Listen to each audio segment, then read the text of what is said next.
The Jack of Spades, eh? It's my intention to finesse your queen through dummy. Pretty sure of yourself, aren't you? I rarely make a mistake. If the Queen of Spades is in your hand, then the rest are mine. Do you concede, Sir Edward? Yes, rot it, yes. You're too good for me, Mason, and I consider myself to be a better than average at bridge. Anyway, thanks for the game, you two. Pleasure. Any time, Sir Edward. I'd like to partner you in a game sometime, Mason. How does a person get hold of you? Oh, I suppose the office is easiest. Assignments unlimited. It's in the book, Grosvenor 5995. Grosvenor? That's in the West End, isn't it? Yes, we're at 33 Half Moon Street.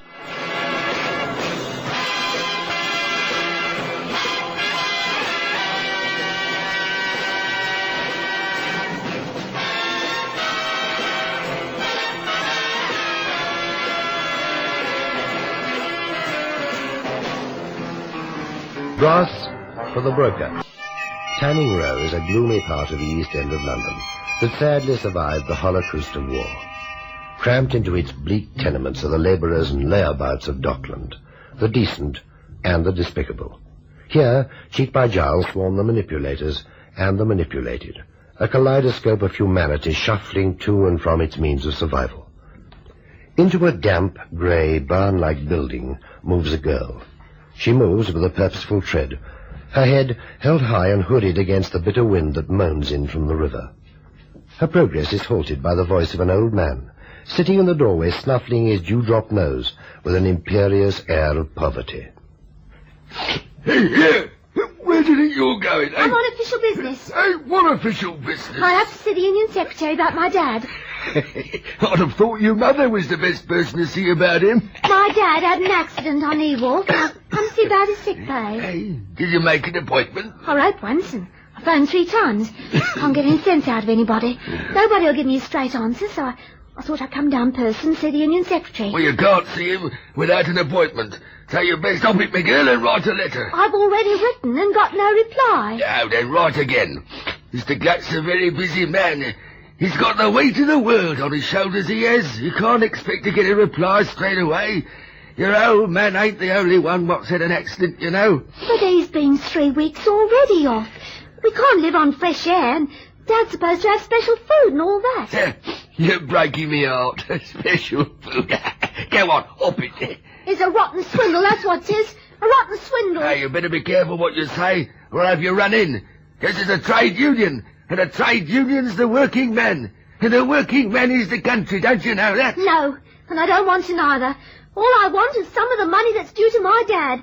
Overdue. Look, are you going to push off, or aren't you? I came here to see the secretary, and I'm going to see him whatever you say, and you can't stop me. Hey, here! Hey, come back here!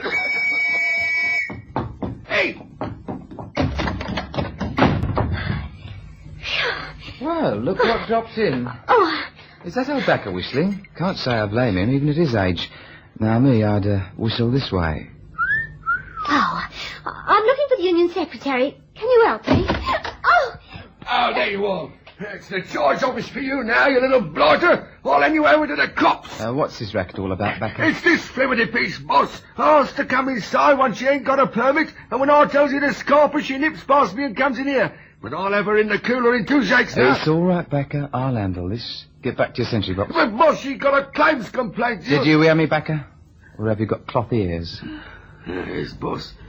I'll see you later. Come over here. If you did run past him without permission, he can have you locked up for trespass. Oh. That's better.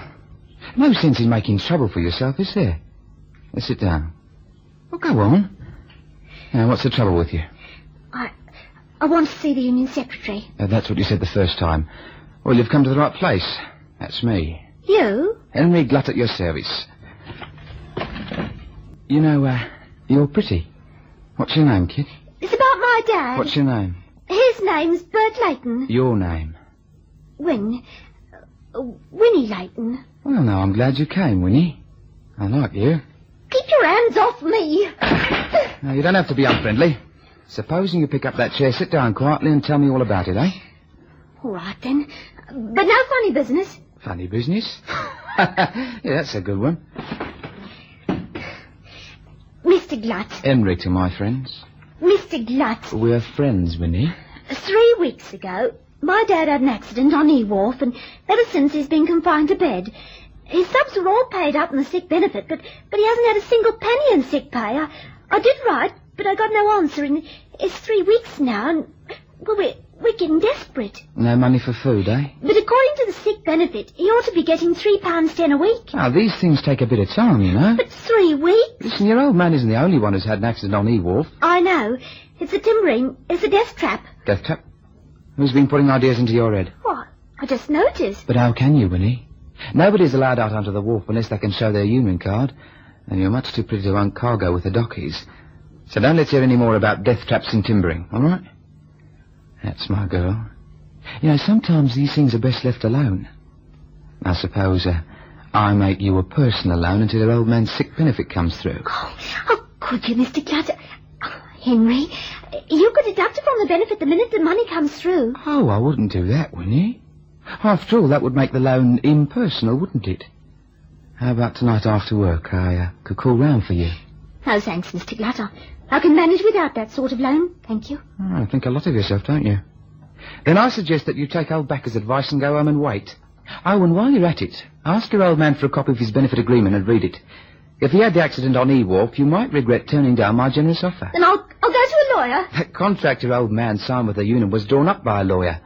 Help yourself, kid. I'd always want at least 5 guineas in advance. That's 5 quid and 5 bob. Think it over, kid. Show the lady out, Backer. Right, boss. Oh! Blinder, don't you go around knocking around into the blinder.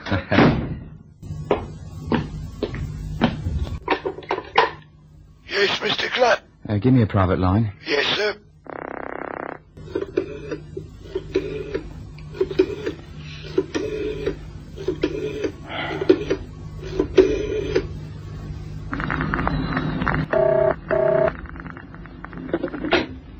Yes? It's me, boss, Glutt. I hope it's important, using the private line during working hours. You said I was never to take a chance, boss. Let's hear what you have to say, Glutt. Yeah, one of the timbering injuries on E-Wharf, boss, he's been laid up for 3 weeks and he's starting to beef about the sick benefit. He sent his daughter round for an answer and she says E-Wharf is a death trap and she's going to see a lawyer. Just at this stage, I don't want any lawyers, Glutt. I know, boss. That's why I rang you up on the private line. How does the daughter know about the timbering on E-Wharf? I understood women were barred from that branch of the union. Well, she must be repeating what her father's told her. Glutt, how long did you say this man had been laid up? 3 weeks, boss. Yeah. Well, perhaps you should see to it that his injury is a little more severe. Do you understand? How long do you want him out of the way for, boss? Well, if he talks such a lot about death traps and lawyers, Glutt, we'd better make it permanent.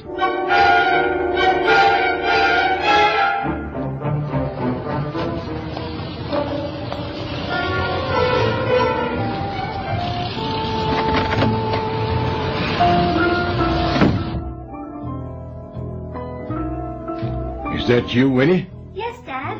Well, what happened? I'll tell you as soon as I got my coat off. There. You been all right? Oh, as well as can be expected. Well, if I could have got up, I'd have made you a cup of tea, Win. Has there been any tea? Oh, you really want that noise on? I'm sure it can't help you to get any better. I'll switch it off. Put it on for something to do, really.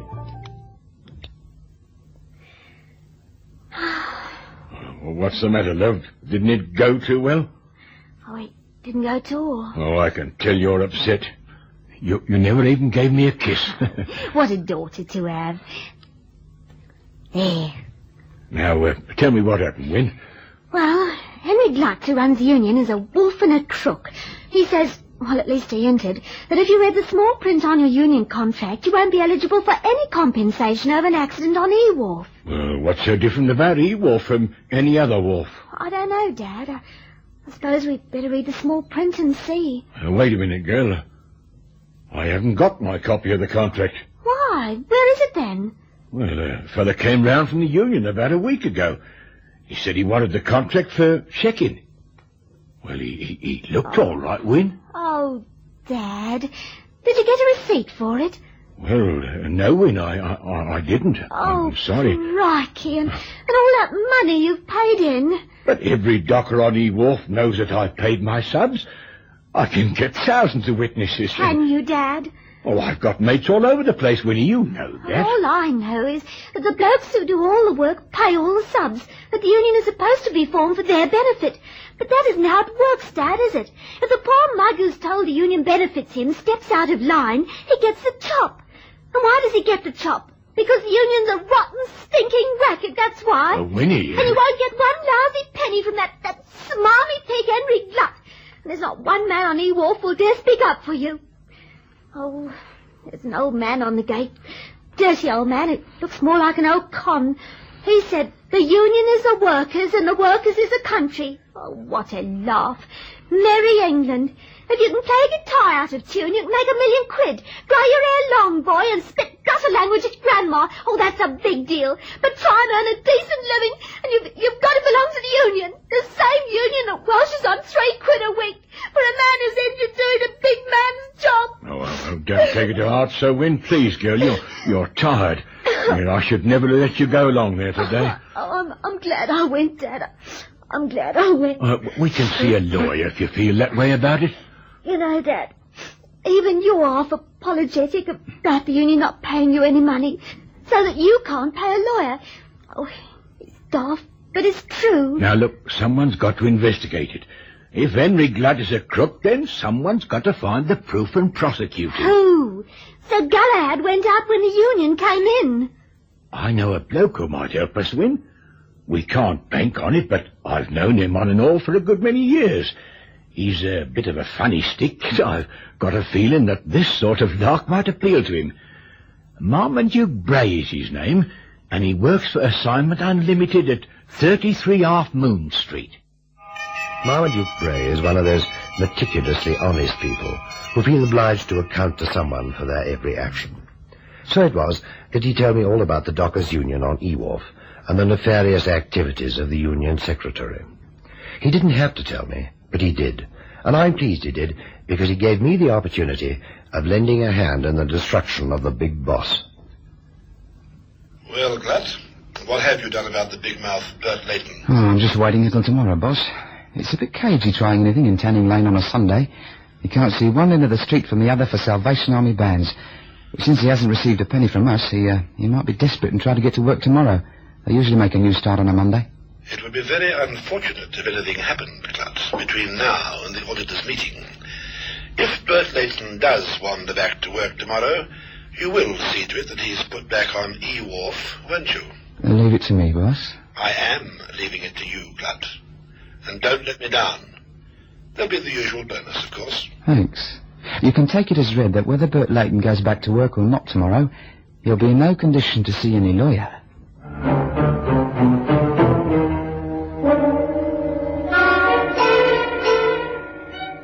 I haven't the faintest idea what you can do, Marmie, but you're my only hope.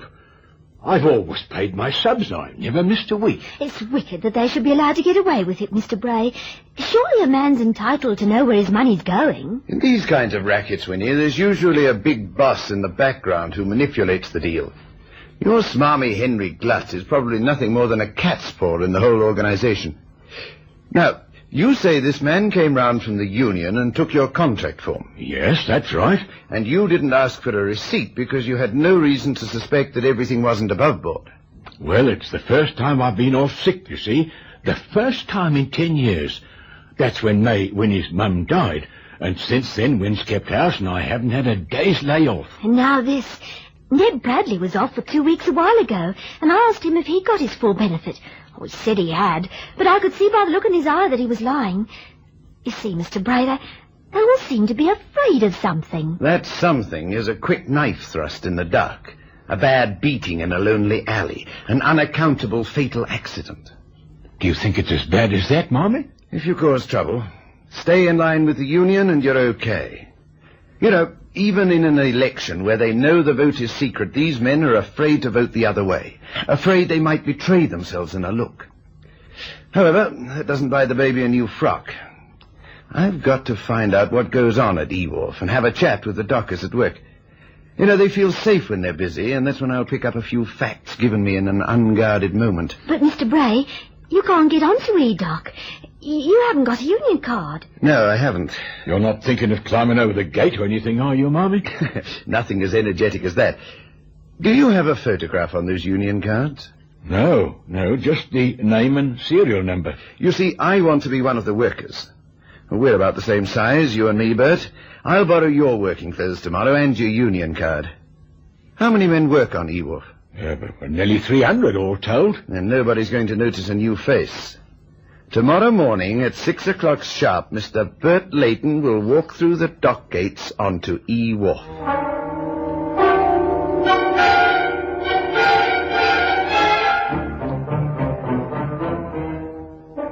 Now, let me see. If I finesse your king of clubs through dummy, and that's exactly what I'm going to do, then my queen is good, and I have the last trump. Agreed? Yes? A small slam in hearts. Mason, you're the best partner I ever had. Fabulous bidding. Game and rubber. Well, who's for another? Oh, nobody. All right, then I'll buy you a drink. I never thought we'd make it a small slam, Mason. I confess I had the jitters when you've been up to it. If you'd let a diamond on the second lead, you'd have made a grand slam. I bid 6 to give you a marginal error of 1. Are you suggesting that I threw a trick away? No. Oh. I'm telling you that you threw a trick away. You've got a confounded impertinence, Mason. And a truculent partner, it seems. It is, after all, only a game, Sir Edward, and the stakes were a penny 100. Yes, I suppose so. But I still think it's a dirty trick to diminish my triumph. You place a great store on being successful, don't you? It's more necessary to me than life. Fame is the spur and all that jazz. Oh, scoff if you like, but I have a title, and that elevation from my beginnings as a dock labourer. From woolsacks at the docks to the woolsack in Parliament in 30 years is no mean achievement. I'll go along with that, even if you say so. Tell me, Sir Edward, do you know anything about dockers' trade unions? Oh, great jumping catfish, old boy. I'm the chairman of half a dozen of them. I ought to know. Why do you ask? I wondered how compensation is paid to men who are injured working on the job. Well, they have a sick benefit which pays them enough to live on when they're sick. More than we did in my day, I can tell you. I didn't mean sickness. I was referring specifically to an injury. Well, now there we have to watch it a bit. The law will not allow us to extract an indemnity signature from the worker, so when he gets hurt, we have to be careful that he doesn't get any big ideas and sue the company responsible. You have to watch it carefully, you know. The whole place is full of barrack room lawyers these days. Fortunately, most of the workers are too ignorant or too stupid to do anything about it. That sounds great coming from a Labour MP. Well, the truth is, old boy, I never could stand the smelly proletariat. But don't let my voters know. So it's vested interest that the dock is up against. That's right, old boy. Vested interest. Beautiful word, that, Now let's have that drink, shall we? After all, it can't concern you, can it? Or your men, for that matter.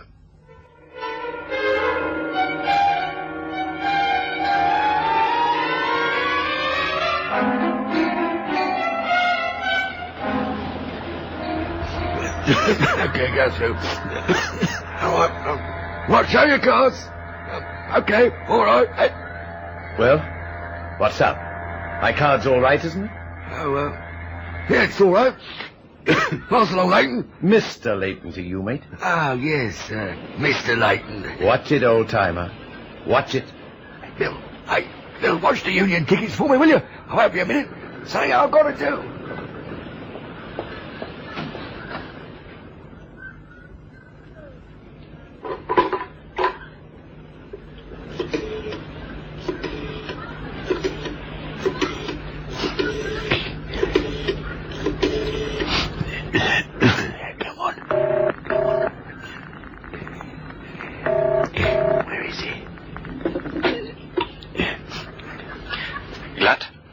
He's here, bossy. He's come to work. It's him.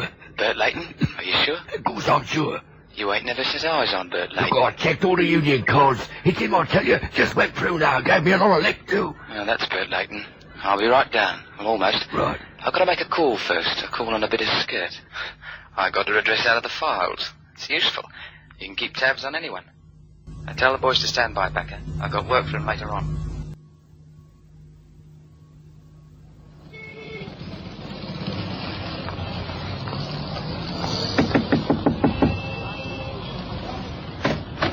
Hello, Winnie. Surprised to see me? You, Henry Glutt. What you doing here? I heard your old man's gone back to work. Yes. Yes, that's right. You can't come in. Oh, yes, I can. It looks bonkers gassing on a doorstep, and anyway, I bet you're all alone. That's better. That's much more cosy. And you're a cosy little piece, Winnie. Leave me go. Leave me alone. Just a little kiss to start off with, eh? You pig. The fellas are all mad at your old man, Winnie. They say he's got too much lip.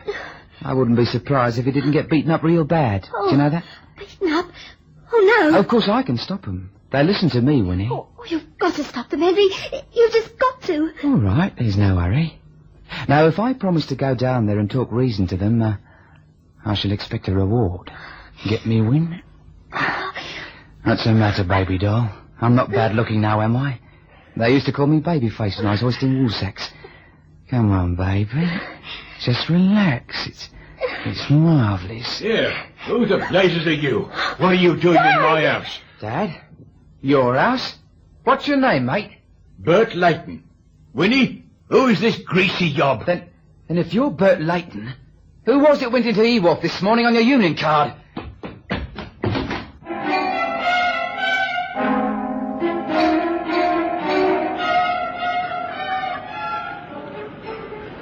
Ned, Harry, Basher, Joe, follow me quick.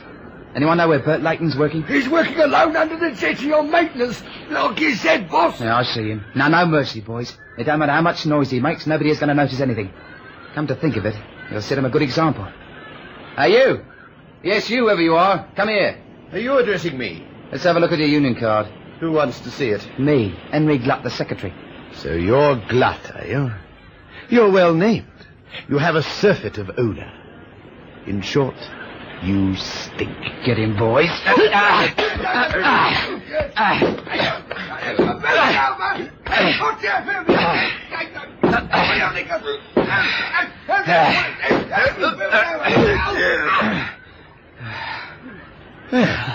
enjoyed that. I haven't had a good fight in months. Oh, no, Glutt. Don't try and sneak away. It's your turn now. Don't you touch me. I'm the secretary. I won't touch you for longer than necessary, I assure you. Now, I want an answer to my question. Before I put it, I want you to be quite sure that I'm in earnest. So I think a broken nose and the violent removal of your teeth would be a good start.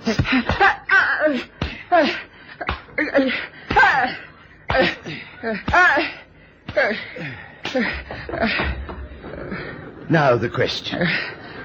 Is this wharf insured against accidents? No, it ain't. Don't hit me again. Is it insured at all? No, it ain't.